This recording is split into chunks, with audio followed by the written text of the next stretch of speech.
Olá pessoal, sejam bem-vindos a mais uma aula do curso de opções binárias da Bitrader, o curso OB para todos.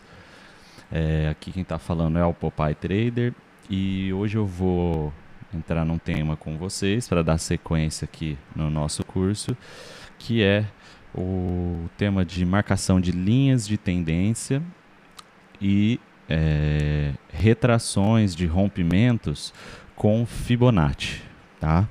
Então eu vou tentar ser o mais claro possível. Eu já peço para vocês deixarem o like aí no nosso vídeo, tá? A gente está ajudando bastante gente com esse curso gratuito. E bora lá. Bom, eu estou com um gráfico aberto aqui, né? O gráfico Euro-AUD. O Fabrício já ensinou na primeira parte dessa aula como utilizar as ferramentas gráficas, né? As linhas. Então, e também passou para vocês as marcações de suporte e resistência, tá? Então eu vou focar mais no assunto de linhas de tendência e Fibonacci mesmo, tá? Bom, eu estou com um gráfico aberto aqui do Euro-AUD, tá? E vou fazer as marcações aqui e vou explicando para vocês. Primeiramente eu vou marcar essa região aqui, que era uma resistência, né? Foi rompida e virou suporte, tá? Isso aqui o Fabrício já passou aí para vocês na última aula. Aqui a gente tinha uma região de resistência um pouco mais acima, ó, deixa eu marcar aqui, ó, que confluencia inclusive com esse topo aqui. Então vou até descer um pouquinho a marcação aqui, ó, uma resistência um pouco mais acima. E se a gente olhar aqui o gráfico, né, com um zoom um pouco menor, nós vamos identificar as linhas de tendência com maior facilidade, tá? Por exemplo, quando o gráfico atingiu aqui essa máxima, ele fez uma outra máxima um pouco mais baixa que aquela, o que sinaliza já o início de uma tendência de baixa, certo? Sempre que a gente tem um topo mais baixo que um topo anterior, ele pode demonstrar, pode estar demonstrando que vai iniciar uma tendência de baixa ali. Então, a gente traçaria aqui uma linha de tendência de baixa, né, ó, pegando o topo dessa máxima e o topo dessa máxima, certo? A confirmação dessa tendência de baixa seria quando o preço começasse a romper os fundos aqui, tá? Então, como ele não rompeu esse fundo, que é essa linha de suporte que a gente tinha aqui, então essa tendência de baixa foi perdendo força, né? Ó, ele chegou aqui no fundo, ele tentou ameaçar ali o rompimento, mas não conseguiu e começou a subir novamente, tá? Então, para a gente realmente ter uma confirmação de tendência de baixa, né, a gente precisa, além de topos descendentes, né, um mais baixo que o outro, precisa de fundos descendentes também, tá? Então essa tendência de baixa ela não foi confirmada e essa linha foi rompida aqui, ó. Em determinado momento, o preço do ativo conseguiu romper essa linha de tendência de baixa e ele fez um movimento aqui, que é o que a gente chama de pullback, tá? Quando o preço rompe uma linha de tendência ou uma linha de suporte e resistência, ele tende a fazer um pullback naquela mesma região para continuar o seu movimento, tá? Esse movimento de pullback nada mais é do que essa volta que ele faz e vem testar essa linha, seja de tendência ou de suporte e resistência novamente, tá?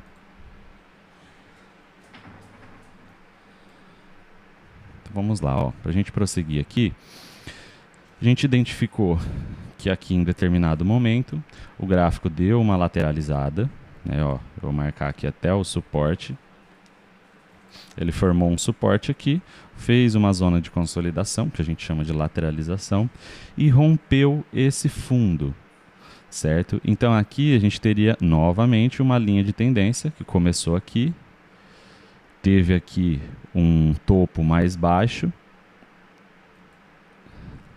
e rompeu o fundo. Então tivemos aqui uma confirmação dessa linha de tendência. E no momento que ela voltou aqui a testar a linha de tendência junto com a linha de suporte que havia sido rompida, percebam que o preço bateu ali e caiu de novo, tá? Então, basicamente, para a gente trabalhar movimentos de tendência e de pullback, nós vamos esperar justamente esse tipo de confirmação. Um rompimento e a volta do preço naquela linha de tendência ou de suporte, ou até mesmo as duas junto, tá? Que transforma a entrada numa entrada ainda mais segura. Tá? Quando a gente tem confluências são um ou mais fatores que apontam para o mesmo resultado. Tá? Então a gente teve aqui uma linha de suporte rompida e juntamente com uma linha de tendência que se formou. Tá?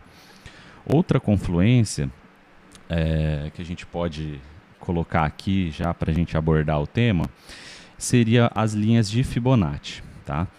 Como que a gente trabalha Fibonacci no gráfico de forma mais assertiva? A Fibonacci, ela é uma ferramenta que calcula as retrações do preço. Tá? Então, quando esse preço rompe ou uma linha de suporte ou uma linha de tendência, nós podemos usar a ferramenta de Fibonacci para identificar os pontos onde aquele preço vai fazer uma retração a favor da tendência. Tá? Então, por exemplo, ó, quando a gente pega um cenário de consolidação, que teve um rompimento aqui para baixo, nós vamos marcar a Fibonacci do ponto máximo, onde o preço chegou nessa consolidação, até o fundo máximo que ele fez. Tá? Então vocês podem reparar que a ferramenta de Fibonacci, ela tem os níveis, né? Isso aqui nada mais é do que a porcentagem de retração do movimento principal, tá? Então é 23,6%, 38,2%, tá? Existe um cálculo por trás disso e quando essa Fibonacci, ela vai ser traçada em momentos de rompimento. Quando essa Fibonacci, ela tiver confluenciando com linhas de tendência e linhas de suporte e resistência, a entrada se torna ainda mais forte, tá?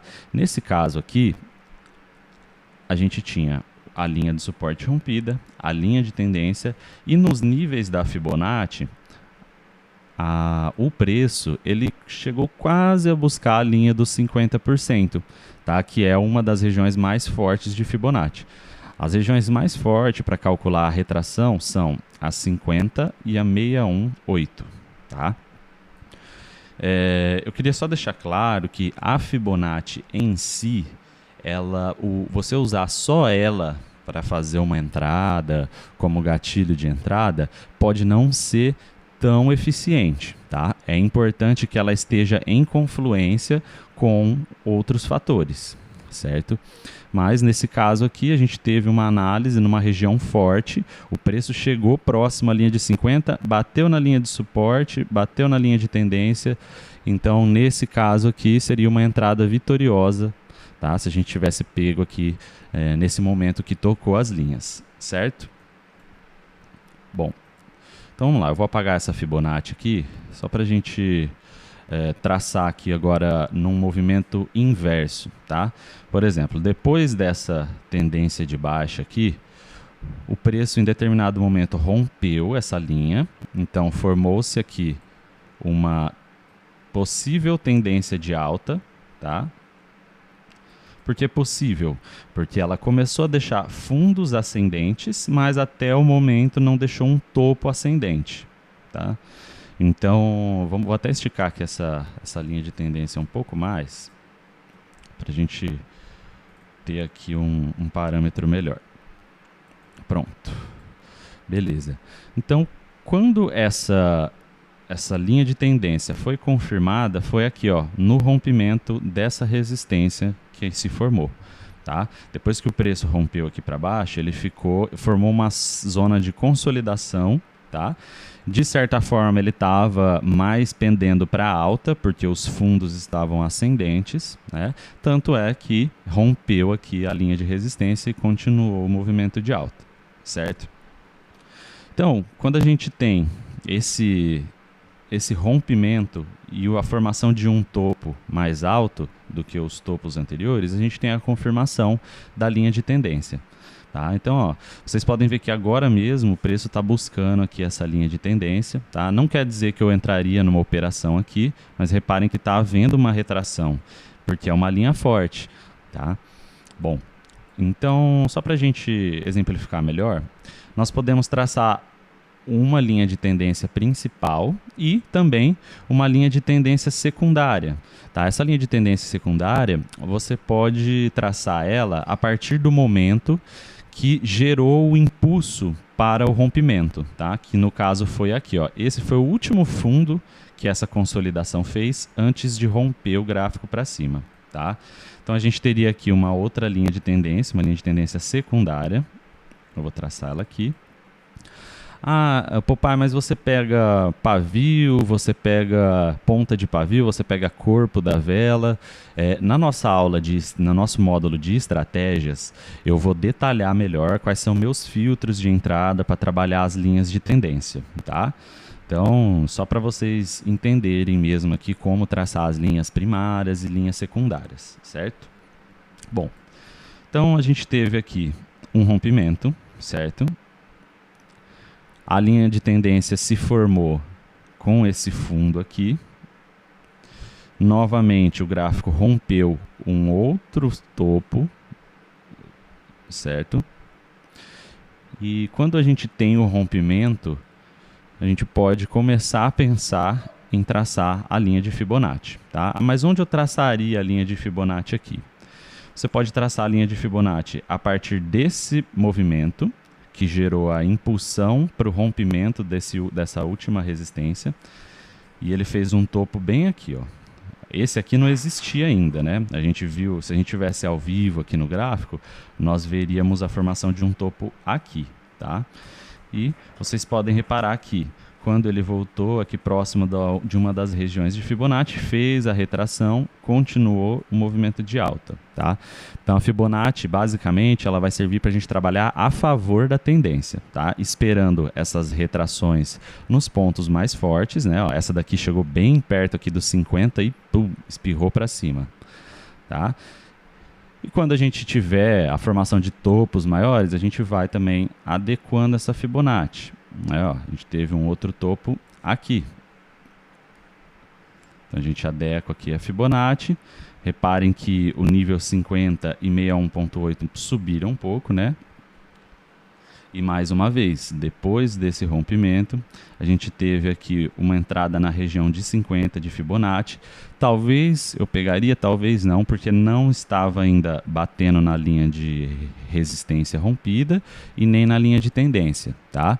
Mas, olha, em determinado momento a gente teve aqui o toque na linha de tendência junto com a linha de suporte e entraria com uma operação de compra aqui e seria sucesso, tá? Como eu disse, a gente vai detalhar melhor os filtros que a gente usa para fazer entradas com base em linhas de tendência, com base em Fibonacci, tá? Mas é só para vocês irem entendendo um pouco melhor o uso da ferramenta, tá? Nesse caso aqui também, a gente poderia ter traçado essa Fibonacci a partir desse fundo, né? Que foi o fundo mais baixo da região anterior, aqui onde teve uma lateralização. E nesse caso a gente teve aqui, ó, o movimento respeitou a linha de 38.2, tá? Apesar de não ser uma das regiões mais fortes, para movimentos maiores, né, quando a gente traça assim, fundos mais distantes, de topo para topos mais distantes, a região do 38.2 também é uma região que você pode trabalhar se tiver as confluências necessárias, tá? Então, ó, a gente traçando daqui de baixo, veja só, o preço acabou de buscar aquela linha de tendência e em confluência com a região de 61.8 da Fibonacci. Então, ou seja, é uma entrada forte aqui, tá? A gente tem a linha de tendência de longo prazo, a gente tem o 618 da Fibonacci, que é o grau da Fibonacci mais respeitado, tá? Se a gente tivesse pego uma operação aqui, ó, não precisa nem falar, seria uma operação de compra, né? E o preço está lá em cima, então a gente já teria pego aqui uma vitória. Bom, pessoal, eu acredito que basicamente eu expliquei aqui tudo que a gente precisa saber sobre linha de tendência, como traçar a linha de Fibonacci nos momentos de rompimento, tá? E a parte de uso dessas ferramentas no operacional do dia a dia, nós vamos fazer no vídeo no módulo de estratégias, tá? Que aí nós vamos mostrar, eu e Fabrício vamos mostrar como nós usamos essas ferramentas de suporte e resistência, Fibonacci e etc. Beleza? Então, eu agradeço aí a presença de todos, peço mais uma vez o compartilhamento, deixa seu like aí no vídeo, vamos atingir o máximo de pessoas possíveis para a gente ajudar quem está começando nesse mercado a começar do jeito certo, tá? Então é isso, pessoal. Até logo e falou!